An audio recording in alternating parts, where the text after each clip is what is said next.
வணக்கம் நண்பர்களே. நம்ம பிடியில் ஒவ்வொரு டாப்பிக்காக பார்த்துட்ருக்கோம். ஸ்பீக்கிங்கில் இப்போ அடுத்த டாபிக் என்ன அப்படின்னா ரீட்டெல் லெக்சரர். இது எப்படி நம்ம சிம்பிளாக பண்ணுறது அப்படிங்கிறத பார்க்கலாம். இது எப்படி இருக்குன்னா, ஒரு ஆடியோ ப்ளே ஆகும். அந்த ஆடியோ வந்து ஒரு 60 செகண்ட்ஸோ இல்லை 30 செகண்ட்ஸோ இல்லை 80 செகண்ட்ஸோ ப்ளே ஆகும். அது ஒரு சம்மரியை வந்து டிஸ்கிரைப் பண்ணணும், இல்லை நரேட் பண்ணணும். அதை வந்து நம்ம அதிலேருந்து நம்ம எசென்ஷியல் பார்ட்ஸ் மட்டும் எடுத்து நம்ம சப்மிட் பண்ணணும், அதாவது திரும்ப சொல்லணும் சம்மரி மாதிரி. ஸோ அதுதான் ரீட்டெல் லெக்சரர். அவங்க சொல்கிற வேர்ட்ஸ் எல்லாத்தையுமே நம்மளால் அப்படியே சொல்ல முடியாது. ஸோ அதுக்கேற்ற மாதிரி கொஞ்சம் மாடிஃபை பண்ணி சொல்ல வேண்டியிருக்கும். ஸோ அதுதான் பார்க்க போகிறோம். ஸோ நம்ம சேனலுக்கு நீங்கள் புதுசாக இருந்தீங்க அப்படின்னா வீடியோ லைக் பண்ணுங்கள், கமெண்ட் பண்ணுங்கள், ஷேர் பண்ணுங்கள், சப்ஸ்கிரைப் பண்ணுங்கள். நண்பர்களே, இது எப்படி கால்குலேட் பண்ணுறாங்க அப்படிங்கிறத பார்த்தலாம். ரீட்டைல் லெக்சரில் என்னென்னலாம் கால்குலேஷன் பண்ணுவாங்க அப்படிங்கிறத நம்ம பார்க்கலாம். ரீட்டைல் லெக்சரர், அதாவது ஓரல் ஸ்பீக்கிங்கை பொறுத்தளவுக்கு ஃப்ளூயன்சி தான் வந்து ஃபஸ்ட் இம்பார்ட்டன்ட். அதனால் இதுவும் அதுதான். ரீட்டைல் லெக்சர்லையும் வந்து ஃப்ளூயன்சி தான் கால்குலேட் பண்ணுவாங்க ஃபஸ்ட்டு, அடுத்தது கண்டென்ட்டு, அப்புறம் ப்ரொனவுன்சியேஷன். ஸோ இது 3 தான். நம்ம எப்படி முன்னாடி வந்து டிஸ்கிரைப் இமேஜில் பார்த்தோமோ அதே தான் இதுலேயும். ஸோ இது 3 தான் இதில் மெயின். இதுக்கு வந்து நம்ம வந்து மெயினாக நம்மளோட ஃப்ளூயன்சியை வந்து இம்ப்ரூவ் பண்ணணும். சரிங்களா? இது கொஸ்டின்ஸ் எப்படி இருக்கும் அப்படிங்கிறத நான் காட்டுறேன் பாருங்கள். இந்த மாதிரி ஒரு இமேஜ் கொடுத்துருப்பாங்க, இல்லை இந்த மாதிரி இருக்குல்ல, பார்த்தீங்கன்னா தெரியும். ஒரு சைடில் வந்து ரைட் சைடில் கரண்ட் ஸ்டேட்டஸ் பிளேயிங்னு இருக்குல்ல, அது மாதிரி ஒரு இதை கொடுத்து ப்ளே பண்ணுவாங்க. நமக்கு வந்து ஆடியோஸ் வந்து ப்ளே பண்ணுவாங்க. அந்த கீழே கொடுத்துருக்காங்க. அப்புறம் இதுங்க நம்ம வந்து எப்போ வந்து சொல்லணும் அப்படிங்கிறதுக்கு அந்த டைமும் கொடுப்பாங்க. ஸோ இந்த ஆடியோ ப்ளே ஆகி முடிஞ்சதுக்கப்புறம் நமக்கு 10 செகண்ட்ஸ் வந்து நம்ம டைம் கொடுப்பாங்க. அந்த டைமில் நம்ம வந்து அதாவது அந்த முடிஞ்சோடனே ஒரு மாதிரி ஸ்டார்டிங் இப்போ பீப் சவுண்ட் வரும். அது வந்தோடனே நம்ம ஸ்டார்ட் பண்ணணும். நம்மளோட ஸ்பீக்கிங்கை வந்து ஸ்டார்ட் பண்ணணும் அப்படின்னா அது ரெக்கார்ட் ஆகும். ரெக்கார்ட் ஆகிறது பார்த்தீங்கன்னா 25 to 30 செகண்ட்ஸ் கிட்ட ரெக்கார்ட் ஆகும். நம்ம ஒரு 25 மினிமம் 25 ரேஞ்சுக்கு நம்ம வந்து பேசணும் அப்படின்னா ஓகே, நம்ம வந்து ஃபுல் ஸ்கோர் எடுக்கலாம். இப்போ இதை வந்து ப்ளே பண்ணிங்க அப்படின்னா அது வரும். ஸோ இப்போ வந்து நான் இதுக்கு வந்து நான் சிம்பிளாக ஒரு டெம்ப்ளேட் ஒன்று மேக் பண்ணி வச்சுருக்கேன். இந்த டெம்ப்ளேட் பார்த்தீங்கன்னா இந்த மாதிரி தான். இதான் ரீட்டெல் லெக்சரர் டெம்ப்ளேட் இது. சரிங்களா? இது என்னென்னா ஒரு 5 பாயிண்ட்ஸ் வந்து மென்ஷன் பண்ணியிருக்கேன். அதில் இது 5மே வந்து இது 5 இருக்கணும். அது கூட நீங்கள் அந்த ஆடியோவில் ப்ளே ஆகிற ஒரு சில வேர்ட்ஸ், இம்பார்ட்டன்ட் வேர்ட்ஸை மட்டும் எடுத்து நீங்கள் இது கூட ஃபிக்ஸ் பண்ணி நீங்கள் அப்படியே சொன்னீங்க அப்படின்னா நல்ல ஸ்கோர் பண்ணலாம். 5 out of 5 வந்து கண்டிப்பாக எடுக்கலாம். சரிங்களா? உங்களோட ஃப்ளூயன்சி வந்து மஸ்ட்டு இதை நீங்கள் போட்டு ட்ரெயின் பண்ணீங்க அப்படி, அதாவது படித்து திரும்ப அதை நீங்கள் வந்து ப்ராக்டிஸ் பண்ணீங்க அப்படின்னா நல்ல ஸ்கோர் பண்ண முடியும். எப்படின்னா ஃபஸ்ட்டு எதுவுமே நம்ம ஒரு எஸ்ஏ எழுதுகிற மெத்தட் தான். இப்போ எப்படின்னா ஒரு எஸ்ஏக்கு வந்து இன்ட்ரோடக்ஷன் இருக்கும். அதேமாதிரி நம்ம சொல்கிற இன்ட்ரோடக்ஷன் அப்படி ஃபஸ்ட்டு பார்ட்டில் the lecturer given the important key point relevant information about அப்படின்னு சொல்லிட்டு அவங்க சொல்கிற மெயின் டாபிக் என்னவோ அந்த டாப்பிக்கை வந்து அங்கே ஃபிக்ஸ் பண்ணுறோம். அப்புறம் இந்த beginning the speaker explain about, அவர் எதை பற்றி எக்ஸ்பிளைன் பண்ணுறாரு அப்படிங்கிறத ஒரு வேர்ட்ஸோ இல்லை 2 வேர்ட்ஸோ எடுத்து ஃபிக்ஸ் பண்ணுறாங்கட்டு. Later speaker want to mention about the importance of, அதில் மெயினாக தீம் சொல்லியிருப்பாங்களா, அந்த தீமை எடுத்து இங்கே ஃபிக்ஸ் பண்ணுறோம் என்ன அப்படின்னு சொல்லிட்டு. இப்போ எக்ஸாம்பிள் பார்த்தீங்கன்னா நான் அடுத்த ஒரு இதில் நான் சொல்கிறேன். டாக்ஸி சர்வீஸை வந்து லண்டனில் டாக்ஸி சர்வீஸை வந்து மென்ஷன் பண்ணி சொல்லியிருப்பார் இந்த லெக்சரர். ஸோ அதை வந்து அதில் மென்ஷன் பண்ணுறோம். அதே மாதிரி here the speaker was ideally point out the fact, உண்மையாக என்ன சொல்ல வராரு அப்படிங்கிறத நம்ம ஃபேக்ட் பண்ணணும்.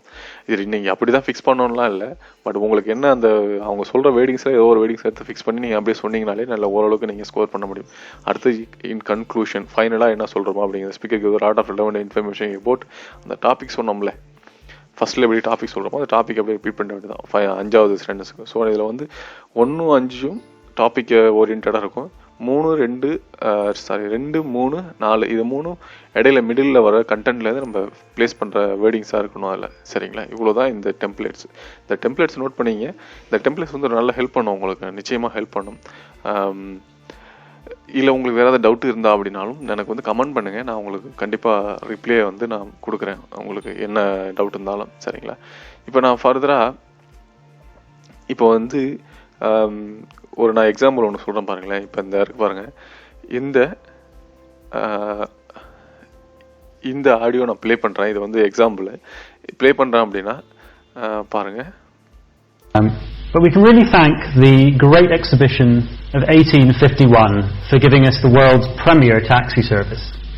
For it was going to this exhibition this fabulous exhibition of inventions from all around the four corners of the empire, that the visitors were appalled, dismayed and vexed by their journeys to this exhibition, because the cabbies of the day in their horse-drawn carts were absolutely terrible, could not find their way to this exhibition. And so, at great public outcry, the London authorities set up the Public Carriage Office, which is a organisation that still exists. You can take a short walk to Penton Street up the road, and this Public Carriage Office took on the responsibility of licensing all major taxi drivers in London. All taxi drivers from 1851 onwards had to pass what is now known as the London Knowledge, this phenomenal knowledge of London. What is the London Knowledge? It's the ability to remember the 25,000 streets, how they're all interconnected, and know all the main arterial roads in and out of London.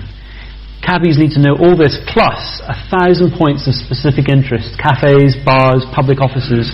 They need to know them all as part of their training. பாருங்க, audio முடிஞ்சிச்சு, இங்கே time ஓடிட்டுருக்கு.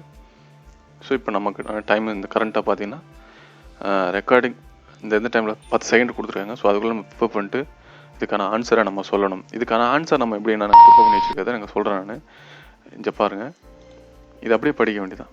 The lecturer given the important key and relevant information about the London taxi service. In the beginning, the speaker explained about the great exhibition and world's premier taxi service. Later, speaker went to mention about the importance of visitors' journey and the London authority set up the public carriage office. Here, the speaker was ideally point out that fact of that taxi drivers in 1851. In conclusion, speaker gives a lot of relevant information about the taxi service and the great exhibition in the time. So இப்போ நம்ம finish கொடுத்துருக்கோம். இதோட நம்ம score என்ன அப்படிங்கிறத பார்க்கலாம்.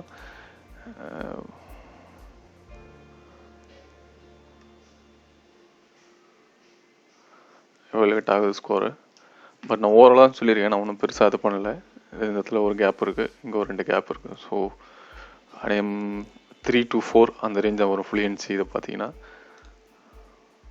சொன்ன மாதிரி 4 தான் வந்திருக்கு. அவுட் ஆஃப் 5க்கு 4 தான் வந்திருக்கு. ப்ரொனன்சியேஷன் 3. ஸோ இதை நம்ம கண்டினியூவாக ப்ராக்டிஸ் பண்ண நல்லா வரும். நீங்கள் 4 out of 5 எடுத்தீங்கன்னா, அவுட் ஆஃப் 5க்கு எடுத்தீங்க அப்படின்னாலே ஓரளவுக்கு நல்ல ஸ்கோர் எடுத்துடலாம். நீங்கள் அபோவ் 90 வந்து உங்களுக்கு ஸ்பீக்கிங்கில் வந்துடும். ஸோ இது மெயின் வந்து இப்போ நீங்கள் ஒரிஜினல் ஆன்சர் எப்படி இருக்கும் அப்படின்னா, பாருங்கள், இதுதான் நம்ம வந்து ஆக்சுவலாக கொடுக்க வேண்டிய ஆன்சர். இந்த மெத்தட்லாம் கொடுக்கணும். நம்ம ஆக்சுவலாக நம்ம ஒன்றும் அந்தளவுக்கு பெரிய இங்கிலீஷில் பெரிய ஆளுங்க கிடையாது நம்ம ஆளுங்க. ஸோ அதனால் மெயினான இது வந்து பார்த்தீங்கன்னா, இது இப்படி தான் நான் கொடுத்த டெம்ப்ளேட் ஃபாலோ பண்ணிங்க அப்படின்னா நல்லா ஸ்கோர் பண்ணலாம். இப்போ நீங்கள் கொடுத்த இந்த மாதிரி ஆன்சர்ஸ்லாம் நம்மளால் பண்ண முடியாது. சரிங்களா? இவ்வளோதான். இப்போ ரீட்டெல் லெக்சர் வந்து இவ்வளோதான். இப்போ நம்ம அடுத்த இன்னொரு எக்ஸாம்பிள் ஒன்று பார்க்கலாம். A language dies when the last person who speaks it dies. But you know, sometimes people say it dies when the second last person who speaks it dies, because then the last person has nobody to talk to. Well, of course, languages have come and gone throughout history as communities have come and gone. But what's happening now is something really quite extraordinary. Well, there are about 6,000 languages in the world at the moment, more or less. Nobody knows the exact number. And of these, people think that about half of them are so seriously endangered that they're likely to die out in the course of the present century. Now, the present century is 100 years, half is 3,000 languages, so that means one language is dying out somewhere in the world, on average, every 2 weeks. There are all kinds of reasons why languages die. One is the physical reasons, when people are affected by famine and disease and earthquake. Another is genocide, when some countries deliberately try and stamp out a small language. But the main reason is globalization. That is, there are some huge languages in the world like English and Arabic and Spanish and French, and these are like steamrollers, crushing the smaller languages that they find in their path. A great deal can be done to preserve an endangered language. The first thing is that the people themselves must want the language to be preserved. That's very important. The second thing is that the powers that be must want the language to be preserved. They must have a respect for the minority languages that are in their care.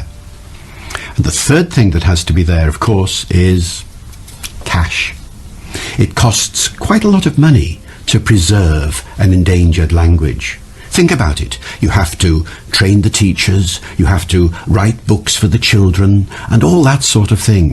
It doesn't cost an extraordinary amount of money, but it does cost a bit. So without money, endangered languages don't have a positive future.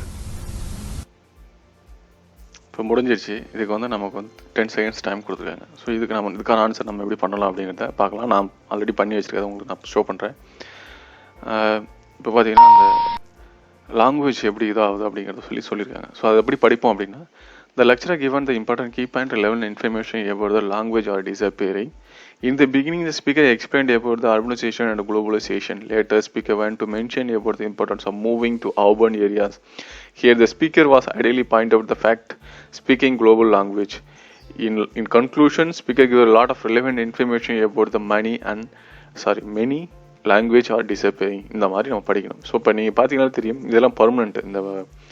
இந்த டெம்ப்ளேட்ஸில் இதெல்லாம் பர்மனெண்ட்டாக இருக்குது. அது என்ன wordings பார்த்தீங்கன்னா, இதில் ஒரு 2 words, இதில் ஒரு 3 வேர்ட்ஸு, இதில் ஒரு 2 வேர்ட்ஸு, இந்த மாதிரி தான் எடுத்து ஃபிக்ஸ் பண்ணியிருக்கேன். மற்றதெல்லாம் அப்படியே இருக்குது. ஸோ இதை நீங்கள் அப்படியே நீங்கள் சொன்னீங்க அப்படின்னா இதில் ஓரளவுக்கு நல்ல ஸ்கோர் பண்ணலாம்.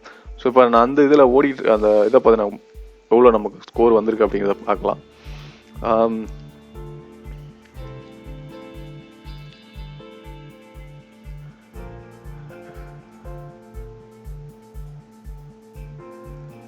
கால்குலேட் பண்ணிகிட்டு இருக்கு. அந்த ஏஇ வந்து கால்குலேட் பண்ணிகிட்டு இருக்கு. இது எல்லாமே ஏஐயை பேஸ் பண்ணி தான் நமக்கு பிடிஇ வந்து ரன் ஆகுது. கொஞ்சம் நேரம் வெயிட் பண்ணுவோம். இது எப்படி வந்து நம்ம ஸ்கோர் பர்சன்ட் பண்ணுது அப்படிங்கிறத பார்க்கலாம். இங்கே பாருங்கள், இப்போ ஸ்கோர் ரிப்போர்ட் வந்திருக்கு. பார்த்தீங்கன்னா ப்ரொனவுன்சியேஷன் வந்து 3, கண்டென்ட் வந்து 4, ஃப்ளூயன்சி வந்து 4. ஸோ நான் இன்னும் ஃப்ளூயன்சி வந்து நான் இன்க்ரீஸ் பண்ணணும். ஒருவேளை நான் அதாவது அங்கே லாங்குவேஜ் நீங்கள் சூஸ் பண்ணும்போது உங்களோட மதர் டங் என்னவோ அதை சூஸ் பண்ணிங்கன்னா நல்ல ஸ்கோர் இருக்கும். ஏன்னா இது வந்து ஃபுல்லி பேஸ்ட் ஆன் சைனீஸ் இதை பற்றி பேஸ் பண்ண ஒரு ஏஐ சிஸ்டம். ஸோ அதனால் அவங்களோட ஃப்ளூயன்சி வந்து இது 5 வேணால் காட்டலாம். இப்போ என்னோட ஃப்ளூயன்சி வந்து வேறு பெட்ரு. நம்ம அங்கே ரியல் டைமில் வேறு மாதிரி இருக்கும், சரிங்களா? பட் இதே மாதிரி தான் கால்குலேட் பண்ணுவாங்க. ரியல் டைமில் இன்னும் பெட்டராகவே இருக்கும் நமக்கு. ஸோ இதுதான் வந்து ரீட்டெயில் லெக்சரர். ஸோ வீடியோ வந்து ஸ்கிப் பண்ணாமல் பாருங்கள். ஸோ வீடியோஸ் வந்து ஸ்கிப் பண்ணாமல் பாருங்கள். ஏன்னா ஒவ்வொரு வீடியோஸுமே வந்து ரொம்ப பெரிய இதுக்கு பின்னாடியே தான் நான் பண்ணிகிட்ருக்கோம். டைம் எடுத்து தான் ஒவ்வொரு வீடியோவும் பண்ணுறோம். ஏன்னா எல்லாருக்கும் ஹெல்ப் பண்ணணும் அப்படிங்கிற மென்டாலிட்டியில். என்னோடய வீடியோஸ் வந்து கடைசி வரைக்கும் பாருங்கள். ஏன்னா ஒவ்வொரு வீடியோஸுமே ஒரு மாதிரி நல்ல ஐடியாவோடு தான் பண்ணுறோம். என்னென்னா எல்லாருக்கும் ஹெல்ப் பண்ணணும் அப்படிங்கிறது. நம்மளோட தமிழ் ஆளுங்க வந்து நிறைய இடத்துக்கு போகணும். ஆஸ்திரேலியா பிஆர் நிறைய பேர் வாங்கிட்டு நிறைய பேர் அங்கே மூவ் ஆகணும் அப்படிங்கிற ஐடியாவில் தான் நான் இந்த வீடியோஸ் வந்து நான் பண்ணிகிட்ருக்கேன். ஸோ இந்த வீடியோஸ் உங்களுக்கு ஹெல்ப்ஃபுல்லாக இருக்கும்னு நம்புகிறேன். வீடியோஸை லைக் பண்ணுங்கள், ஷேர் பண்ணுங்கள், கமெண்ட் பண்ணுங்கள். பிடிக்கலனாலும் டிஸ்லைக் பண்ணுங்கள். பிடிக்கலனா அதுக்கேற்ற மாதிரி கமெண்ட் பண்ணுங்கள் கீழே. ஸோ உங்களுக்கு ஏதாவது நான் டவுட்ஸை கிளியர் பண்ண நினச்சிங்கனாலும் கமெண்ட் பண்ணுங்கள். கண்டிப்பாக நான் உங்களை கூப்பிட்றேன். உங்களுக்கு டவுட்ஸை நான் கிளியர் பண்ண ரெடியாக இருக்கேன். நன்றி நண்பர்களே.